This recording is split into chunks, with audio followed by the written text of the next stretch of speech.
Bonjour! Aujourd'hui, je vais partager avec vous une recette de galette de semoule qui est très très bonne. Comme vous le voyez, j'ai préparé des graines, donc ce sera une galette de semoule aux graines. Pour cela, il vous faudra de l'huile d'olive, du miel, mais du miel pur, hein, pas du sirop de glucose, hein. Des graines de tournesol, je trouvais chez Action, mais vous pouvez trouver aussi dans d'autres magasins, plus dans les magasins bio. Des graines de courge, du sel, de la farine complète. Ça, c'est un mélange aussi qui se vend chez Action, qui est constitué de graines de lin, graines de chia et graines de sésame, moulues préalablement. Et là, de la semoule moyenne. 3/4 d'un verre d'eau, mais on va faire au fur et à mesure. Les verres aussi, chez Action, c'est des verres baroques. Ma planche à découper pour étaler mes petites galettes. Mon cul de poule pour faire ma galette. Et bien sûr, j'ai préparé ma fameuse poêle de chez Action aussi, hein, que je vais cuire dessus mes galettes de semoule.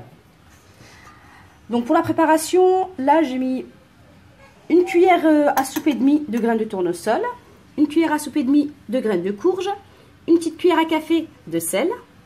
Là vous avez 3 grandes cuillères à café de ce mélange là, donc vous trouvez chez Action, hein. Il y a de la graine de lin, graine de sésame et la graine de chia. Ici 2 grandes cuillères à soupe de farine complète.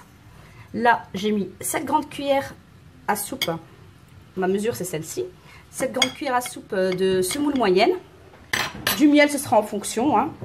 Donc moi j'ai du miel pur et de l'huile d'olive aussi, pure, artisanale, qui vient tout droit du Maroc. Voilà, c'est parti. Alors, je vais commencer par la semoule. J'en mettrai un peu tout à l'heure parce que pour pouvoir étaler ma galette, pour pas que ça colle sur la planche à découper. Ma farine complète. Le sel. Le mélange. Les graines de courge. Les graines de tournesol. On mélange au bout des doigts. Hein. D'accord? Toujours au bout des doigts. Pas avec la paume de la main, que le bout des doigts. Là, je vais mettre du miel. Après, si vous n'aimez pas le miel, vous n'en mettez pas. Hein. Vous pouvez mettre aussi du sirop d'agave, c'est comme vous le souhaitez. C'est selon le goût de chacun. Si vous voulez, vous ne mettez pas de sucre. Ni de sucre, ni de miel. L'huile d'olive, pareil. Hein. Si vous n'aimez pas l'huile d'olive, vous pouvez mettre une autre huile. Hein, à votre convenance. C'est selon le goût de chacun.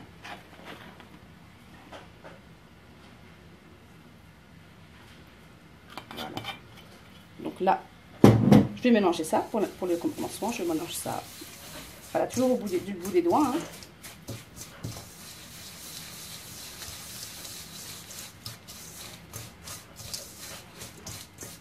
Voilà. Et l'eau, j'ai mis un 3/4 ou un bon 3/4 de verre d'eau là. C'est l'équivalent de un petit 200 ml. Mais je ne vais pas tout mettre, hein. Je vais mettre au fur et à mesure. Jamais tout mettre d'un coup, hein.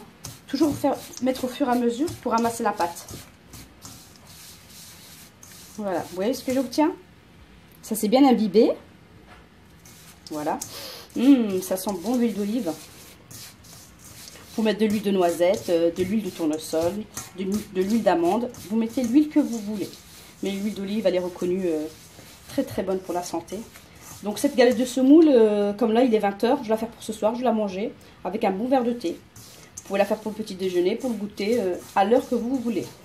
De toute façon, il y a plein de vitamines dedans. Allez, c'est parti. Voilà, vous avez vu, je mets un petit peu d'eau. Toujours du bout des doigts.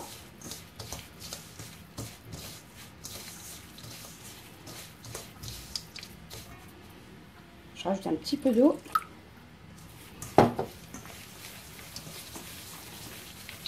Vous sentez de toute façon quand votre pâte va se ramasser.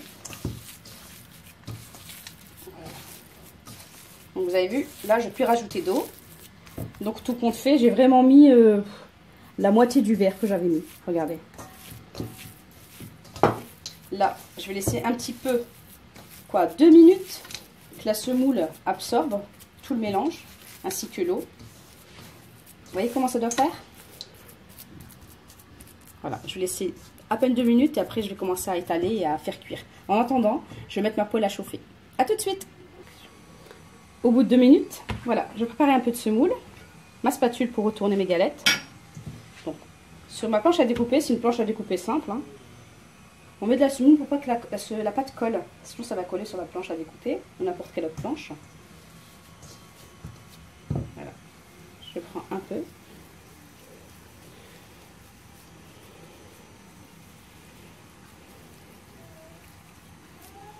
Alors avec ma main, je fais une petite boule.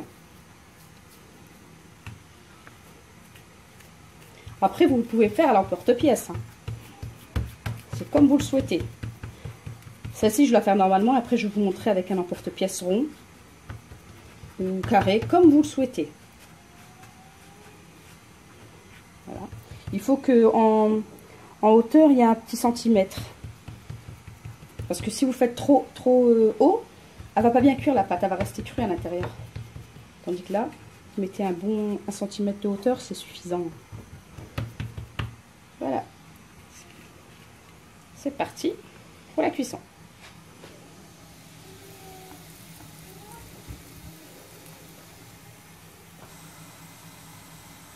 Celle-ci est en train de cuire. Je vais préparer une autre avec le modèle de notre porte-pièce. Donc je remets de la semoule. Je prends un peu de pâte.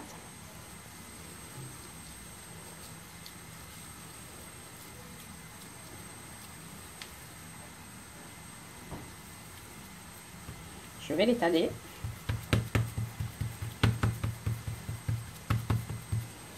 Comme en porte-pièce, j'ai un rond. J'ai un disque rond que j'ai acheté aussi chez Action pour faire des fraisiers ou des gâteaux. Et ma soeur, la dernière fois, elle était à la maison. Je l'ai fait devant elle et elle m'a dit, bah, pourquoi tu fais pas qu'en porte-pièce? J'ai dit, ah, pas mal l'idée. Donc merci. Merci grande soeur pour ton astuce. Et c'est vrai que ça fait plus beau. Quand on reçoit ou quoi, pour faire des petites galettes comme ça individuelles, c'est joli. Vous voyez ce que ça fait? Regardez celle-ci. Celle-ci, c'est à l'état brut. Et celle-ci, c'est avec un emporte-pièce. Voilà, on va regarder.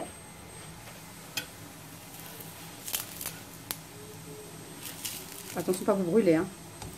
Voilà, on la retourne. Moi, je la retourne plusieurs fois, hein. J'attends pas qu'elle cuise d'un côté à trop, et après je la retourne. Non. Regardez, là, elle est un peu cuite. Je la retourne, et je vais la retourner. Et je vais la retourner au moins 3-4 fois. Et après, ce sera bon. Voilà ce que ça donne pour la cuisson. Je vais déjà retourner. Donc ça doit bien dorer ici, vous voyez?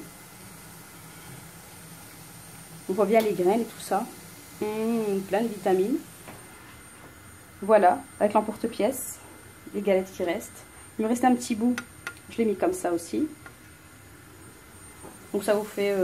Si j'avais pas fait une grosse galette comme ça, en fait, j'ai voulu vous montrer 2 modèles. Avec un emporte-pièce et avec vos mains.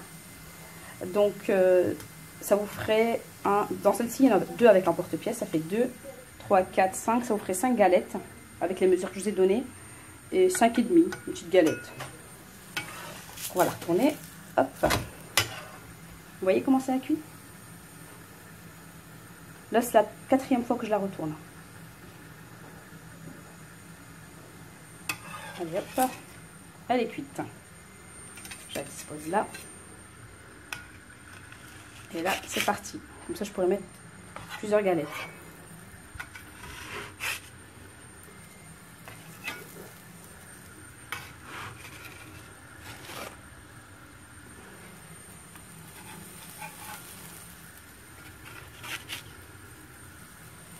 Voilà. Maintenant, pareil. En cuisson, mon eau chaude est prête. Je vais faire mon petit thé accompagné de ça. Et vous pouvez accompagner vos galettes de miel, d'huile d'olive, de fromage aussi. De Saint-Mauré, vache qui rit, boursin, comme vous voulez. Voilà les galettes, elles sont prêtes. Et le thé aussi est prêt. Voilà, le thé il est prêt. Donc il n'y a plus qu'à déguster maintenant. Je vous dis à mes abonnés et mes non-abonnés aussi, n'hésitez pas à liker si vous avez aimé la recette. Si vous l'avez testée, s'il vous plaît, mettez un commentaire et dites-moi ce que vous en pensez. Mais franchement, c'est une tuerie, hein. Pour ceux qui aiment les graines, allez-y, foncez, c'est une tuerie. et je vous souhaite de la réussir. Et si vous avez quoi que question, n'importe quelle question, n'hésitez pas à m'écrire. Je suis très active et je réponds rapidement. Voilà, à bientôt!